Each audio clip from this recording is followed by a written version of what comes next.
I grew up on Long Island, right outside of the Kings Park Psychiatric Center, home of the legend of Cropsey. I was always a good kid, never broke any rules, never really pushed the limits of what was and wasn't allowed. But recently, I moved home after graduating from college and just started looking for a job in NYC. Throughout my college years, I struggled with anxiety and depression, which led me to being medicated to control it. Through this entire ordeal, all I could think about was the poor children of Kings Park and what they must have gone through. Some of them just had anxiety, a common ailment in today's society, and one that's completely manageable. And yet they were stuffed inside an insane asylum, which was over capacity by 1,000 people, and treated like animals. This revelation that I got extremely lucky has always been on my mind. If I had been born just a couple of decades earlier and in the same area, who knows what may have happened to me. On the hinges of self-awareness, I decided to break the rules for once in my life. I had to visit Kings Park and see what it was like for myself. For those of you who don't live in the New York area, Kings Park is a gate around it. It's situated in the middle of a wooded area, but it's not like there's guards or an electric fence or anything. It's private property, so you're not supposed to trespass. But I can't say that almost my entire high school didn't go anyway. But I never did. I was always too terrified of the legends, and Cropsey in particular. I'll tell the story of Cropsey quickly because it's relevant to the history, but not really relevant to this story. Cropsey was a legend that popped up in the Long Island area, saying that one of the patients from Kings Park had escaped and killing people in the woods around the hospital. Only part of this was true. There was someone killing young and mostly disabled children around the hospital, but it wasn't an escaped patient. It was an old ward of the hospital who was living in tunnels and bunkers underneath the hospital. There's a really great Netflix documentary on the whole story if you're interested.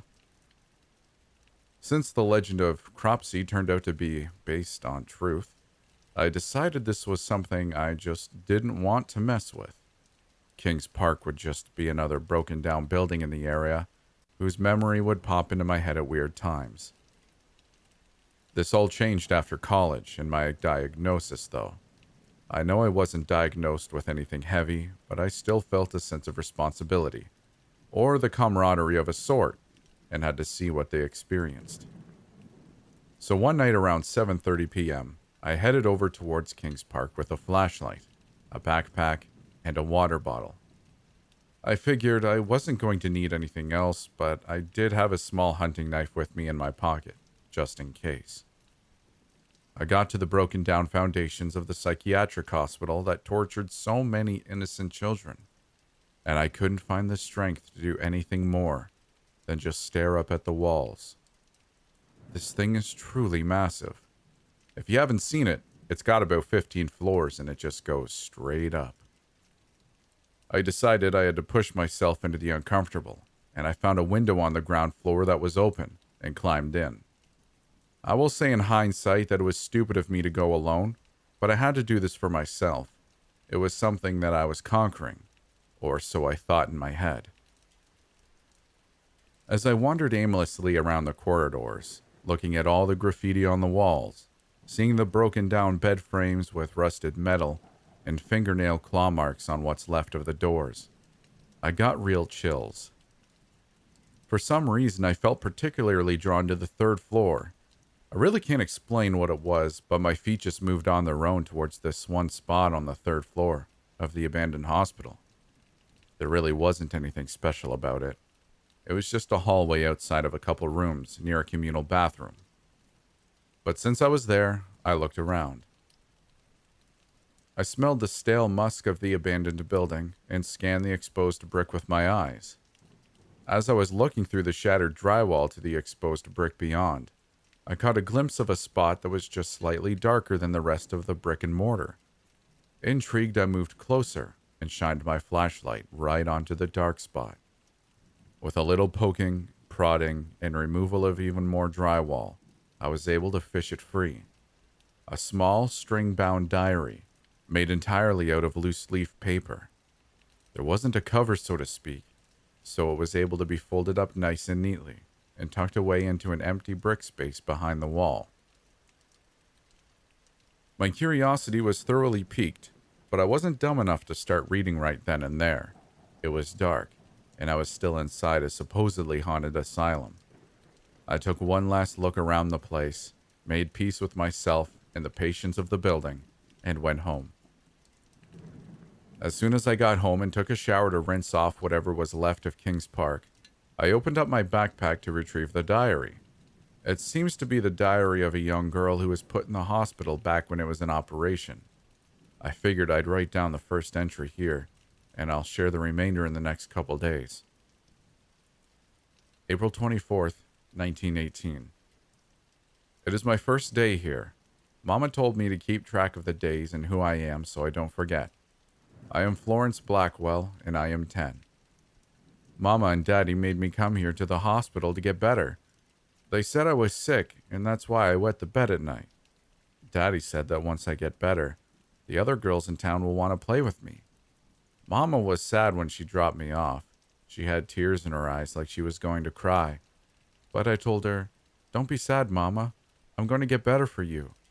And the nice lady in the nurse hat took me inside of the hospital while Mama cried from the outside. I don't know why Mama was so upset. Daddy was happy to see me go to the hospital to get better. The lady who took me inside the hospital said her name was Nurse Wilson, but that I can call her Mary.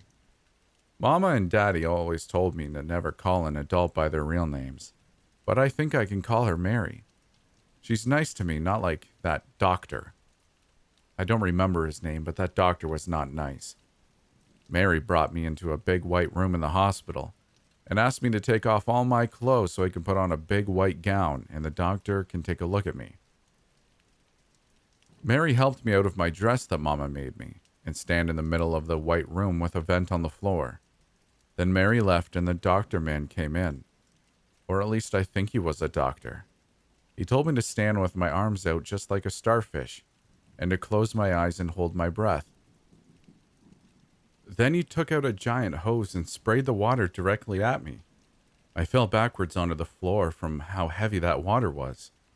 He didn't stop the hose, though. He kept spraying me with the heavy water on the floor of the tiled room.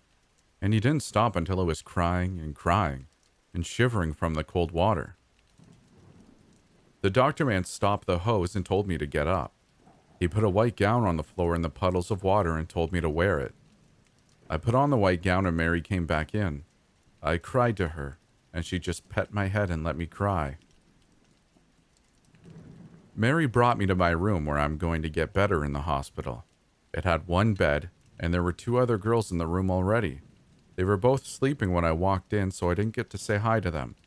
But Mary slipped me back my little diary and told me to hide it so the doctor cannot find it again.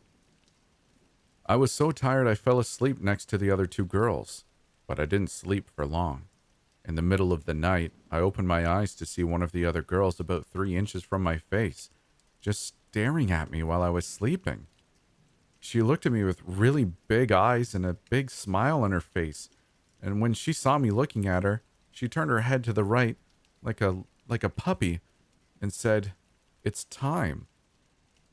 When she said that, someone in the hallway screamed like their daddy was hitting them with a belt. They screamed and screamed, and then someone else screamed too.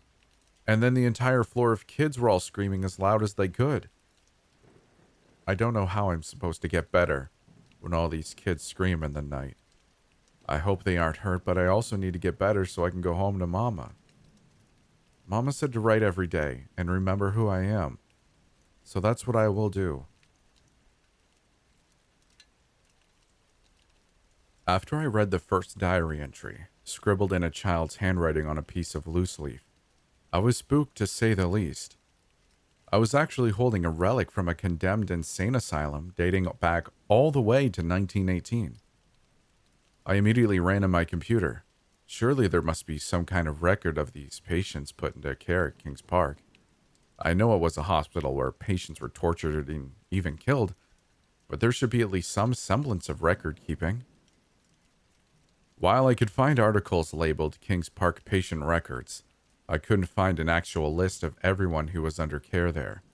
Also, unfortunately, Florence Blackwell was a popular name, and Google searches of her name basically led nowhere. I figured since my modern day technology was striking out, the only way out was through, and I had to read more of the diary to get anywhere. I will admit that I was scared. I'm still scared to leaf through the whole thing, and I'm not reading farther than I really have to. I'm terrified for little Florence, and what may have happened to her and the others in that ward. And the simultaneous screaming in the middle of the night? Something was up, and I wasn't sure I really wanted to know what it was. But going back to the sense of camaraderie and duty that I felt while exploring Kings Park in the first place, I felt that same sense of duty to Florence. Her story needs to be told, and her memory needs to be honored. So I kept reading. April 30th, 1918. My name is Florence Blackwell, or patient 0724. I haven't written anything here in a while since I have just been so busy learning all the new things in this hospital. Mary comes to visit me every morning and gives me a little cup filled with 4 different pills. All these pills are pretty small and round, and white, except for a really big one that she gives me. It's twice as big as the others. And sometimes I accidentally cough it up when I try to swallow, but Mary always helps me. She pets my head, gives me some water, and tells me to tilt my head back and try again. These pills always make me feel funny. It feels like my head is static on the radio. Mom always used to listen to the radio to see about the war and when Daddy was going to come home. And sometimes the man on the radio would stop talking and there would just be a loud static noise coming from the radio. It was so loud, Mama would scream a little if it scared her and run to the radio and turn it down so it didn't hurt my ears. I wish Mama could help me turn down the static in my head. After I get my pills in the morning, Mary brings me and my other roommate down to the main room for breakfast. This is always the scariest part of my day. There are people all over in wheelchairs, and some of them don't even know they're a person. At least that's what my roommate 0698 says. 0698 was the one who stared in my face that first night. She's been here for 2 months now, and she's almost 13. She wants to get out by her 13th birthday, so her daddy can take her out for a soda like a teenager. The people in wheelchairs have no hair, and they stare out into space. I think they're looking at their imaginary friend, but 0698 says they're not looking at anything at all. Sometimes a little drool falls out of their mouth, and they don't even notice when it drips onto their laps. I had 2 roommates the first night I got to the hospital, but the other girl besides 0698 was brought out of our room the next morning by large men in white jackets. She looked really scared, but they grabbed her by both of her arms and dragged her away. I think she could have walked there, but they helped her anyway. That next morning at breakfast, my roommate was in a wheelchair staring out at nothing at all. She had a big bruise by her eyeball, but 0698 said to look away and pretend we don't know her. The screaming keeps happening every night. I still don't know why everyone is screaming in the middle of the night. I am Florence Blackwell. I am 10 years old. And I miss my mama.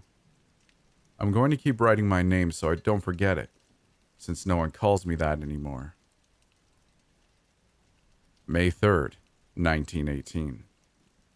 I am patient 0724, or Florence Blackwell, and I will be 11 years old in exactly 1 month. I only know that because today is a special day. When Mary came to give me my pills this morning, she told me that today, May 3rd, we are going to have a special doctor come visit and help us. I hope that this doctor helps me most because I want to go home to Mama. I haven't gotten any letters from Mama or Daddy, but I hope Mama is all right. She had a couple of bruises on her face that she covered up with makeup before I left. She told me that she fell, but I hope she doesn't fall anymore when I'm not gone. I don't want her to get hurt. 0698 and I made our way back to the main hall where the new doctor was going to be. I was pretty tired since the screaming lasted an extra long time last night. and early in the morning, the two men in white jackets came to bring me back to that room where I got blasted with the water. This happens every couple of days, and I'm getting good at not falling anymore. I don't even cry when the water accidentally leaves a bruise on me. We got to the main hall and 0698 and I sat down in the back, while all the nurses and doctors were up front with the patients in the wheelchairs. There was a little stage set up, and a doctor had a patient in a chair in front of him. He said that his name was Dr. Freeman, and he came all the way from Pennsylvania to help us. Technically, he's still in doctor school, he said, but I think he can be called doctor anyway. Dr. Freeman said he was sad to see all the patients like us being so sad and sick, and he created a way to help us get better. He said that he was the only one who has done it so far, but it will be pretty popular once he graduates from doctor school. Dr. Friedman used a bunch of big words that I don't know, but I did hear one word I recognized: brain. After a big show of Dr. Freeman talking with big words, he took up an ice pick and moved to the head of the patient strapped down on the stage. In one motion, he shoved the ice pick into her eye and wiggled it around. I lost my breakfast right there, and Mary had to bring me back to my room. But on the way back, all I could hear were screams and clapping. Dr. Freeman had made the patient better by hurting her? That doesn't make sense to me. But hopefully I will find out what happens when I meet Dr. Freeman tomorrow. I will be 11 in 1 month exactly, and I hope Dr. Freeman can make me better soon, so I can go home to my mama.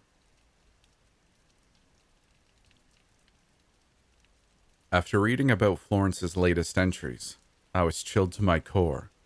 I knew that lobotomies were a part of life at that time, and especially part of life within the mental health community. But that didn't make it less jarring to read, especially from the view of a 10-year-old girl. What kind of mental health facility forces its patients to sit and watch a lobotomy being performed by a man with an ice pick?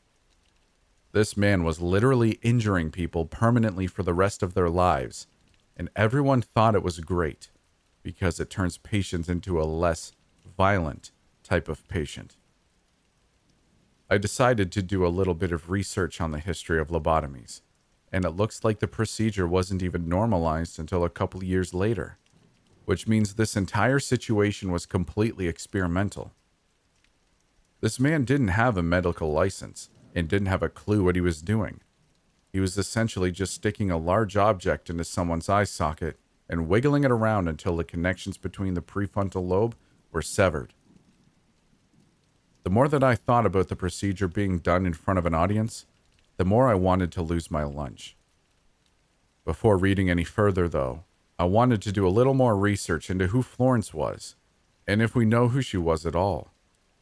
If I couldn't find anything online, I figured there must be some kind of written record that just hadn't made its way to the internet yet. So I went to my local library. We have a historian that works there, and I made an appointment and brought Florence's diary with me for her to evaluate. I didn't want to exactly say that I found the journal while trespassing on Kings Park grounds, so I said it was a family heirloom of sorts, and I wanted to know more about who wrote it. Immediately she was intrigued, and after a little bit of ruffling through a big bookcase behind her desk, brought out a registry of people and families that lived in the area at the same time that Florence would have. This was a jump, because, for as far as we know, Florence wasn't local. She could have been brought here from almost anywhere. We searched and searched the book for a birth record or something to prove that Florence existed, and we actually almost missed it. There was a small entry from 1908. All it said was that William and Margaret Blackwell had given birth to a baby girl, name unknown. That must have been them. It had to be them. Sure enough, there was a World War I draft registration card for William, and they were from a couple towns over. These were too many similarities to be a coincidence. I was convinced this had to be Florence. I'm not exactly proud of what I did next, but I stalked the Blackwell family on Ancestry.com, and let me tell you, there are hundreds of people in the Long Island area with the last name Blackwell. But after a couple of sleepless nights and my college-educated research skills, I found them. With butterflies in my stomach, I sent a Facebook message to what seemed to be a family member. I'm withholding names for reasons, because I don't want anyone to bother him. He was a typical old guy on Facebook, sharing memes about President Trump and clickbait ads asking for thoughts and prayers, and I really didn't think he was going to answer me, but he did.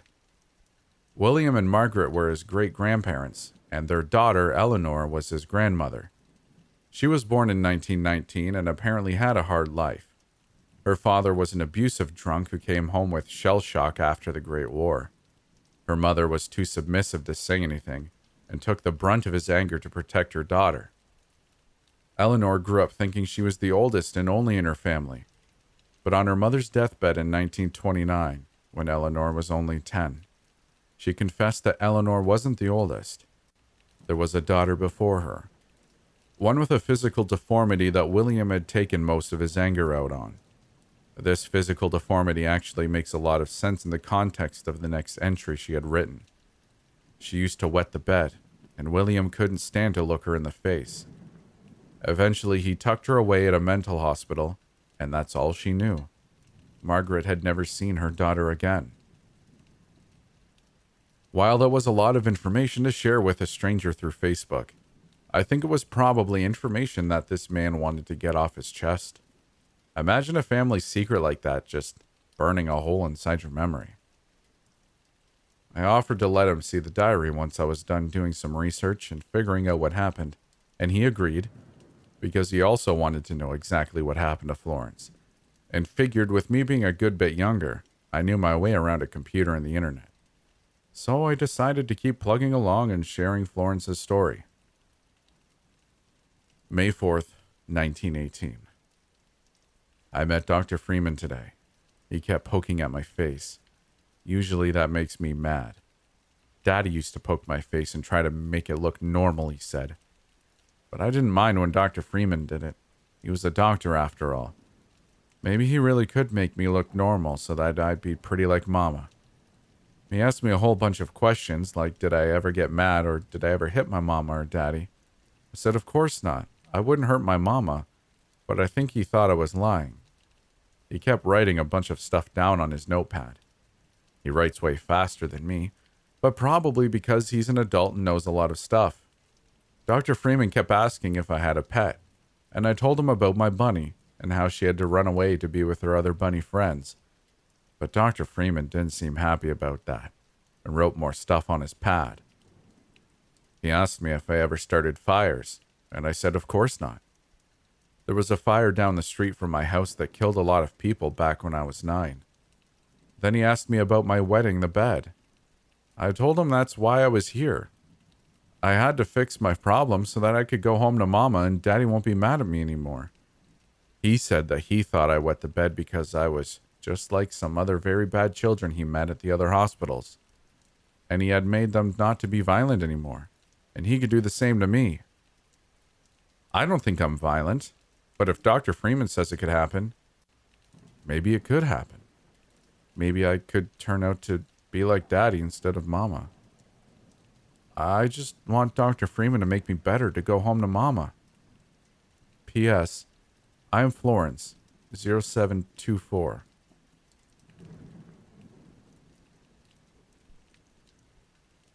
After that second update, I had a bad feeling in the pit of my stomach. Something bad was going to happen to Florence. In my heart, I wanted to be able to hold her, to console her, and tell her everything was okay, but she lived 100 years ago. She feels so real, and her problems so relevant, that it's hard to believe this was so long ago. With a heavy heart and a stomach full of butterflies, I continued reading the journal. May 1918. I'm not sure what day today is, but I think it's still May, because I don't feel 11 yet. I think if it was past my birthday, I would feel a whole year older, and I don't yet, so it can't be June.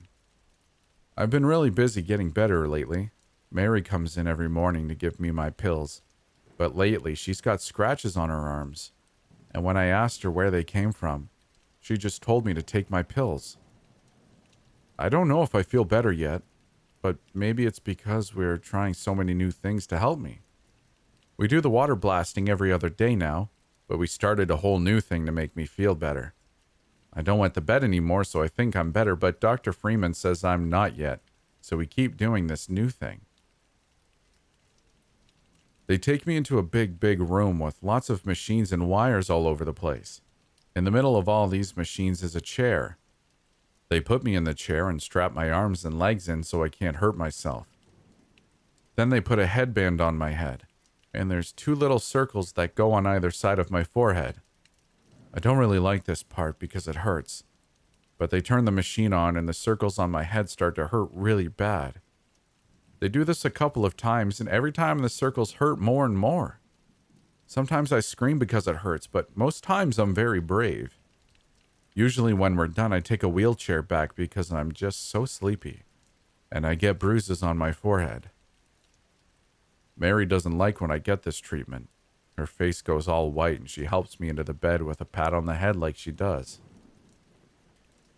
My roommate 0698 is gone now. I don't know where she went, and no one will tell me when I ask, so I stopped asking. The screaming still happens in the middle of the night, but I've seen that a lot of people that were here when I came in aren't here anymore. I don't know where they went either. For now, I'll just keep doing my treatments, and hopefully Mama will come get me soon. I'm 0724. June 1918. Mary told me I'm 11 now.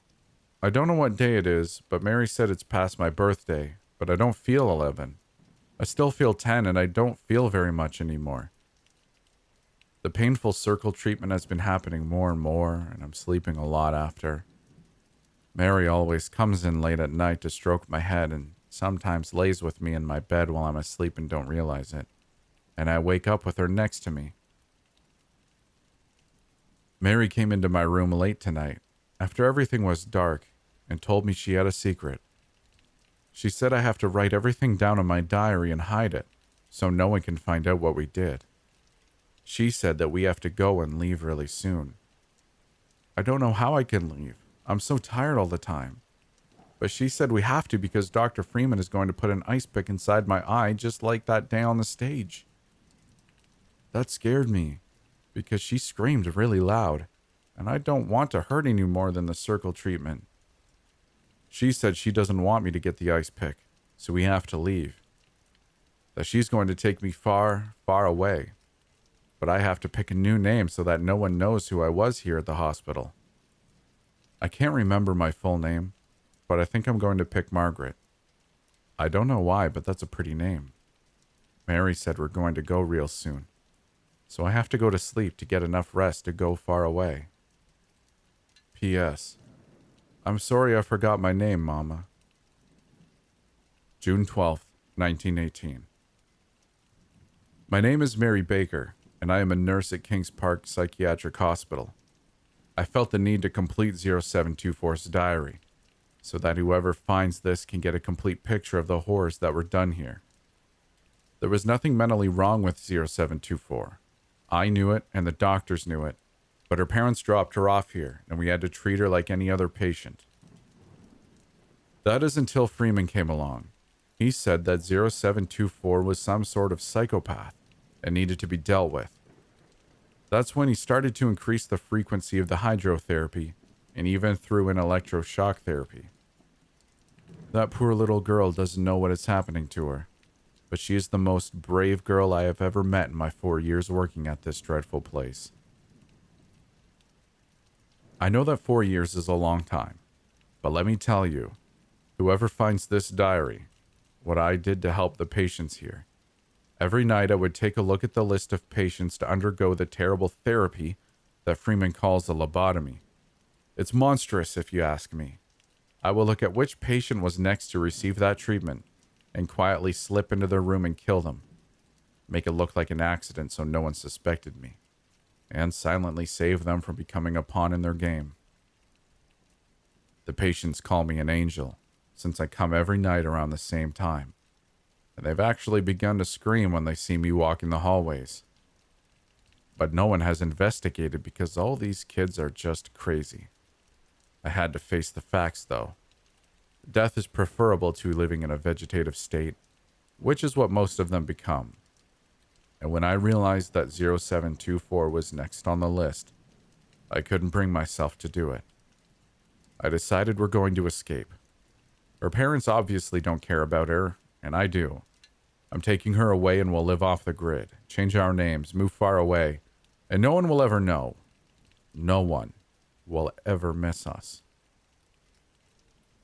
So whoever finds this and reads this, you know the facts. Mary Baker and whoever 0724 was no longer exist. I handed the diary off to Florence's family and needed a good while to wrap my head around what happened. Mary was an angel of death. She killed the patients that were going to be lobotomized because that's what she thought was the right thing to do.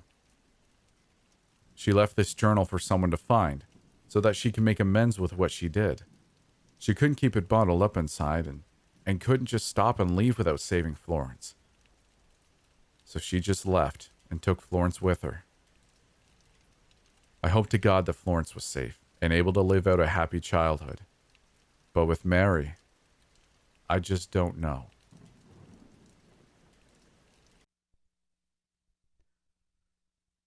Thank you for making it this far. I hope you enjoyed the video.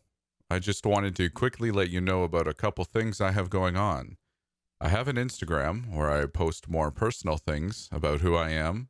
It isn't just all creepy stuff. You can find me at Stories After Midnight. I also have a Twitter where I mainly retweet and like things I find interesting. The handle for that is in the description, but it is S_A_midnight. I should really find another one because that's hard to say. If you really like what I'm doing, consider joining the Midnighters. That's my growing community where we hang out and have fun and talk about cats. You can find a link to our Discord in the description below. We'd love to see you there. Other than that, it'd make me happier than a cat on a table full of antique glassware if you'd like the video and consider sticking around for more. We'll see you in the next one.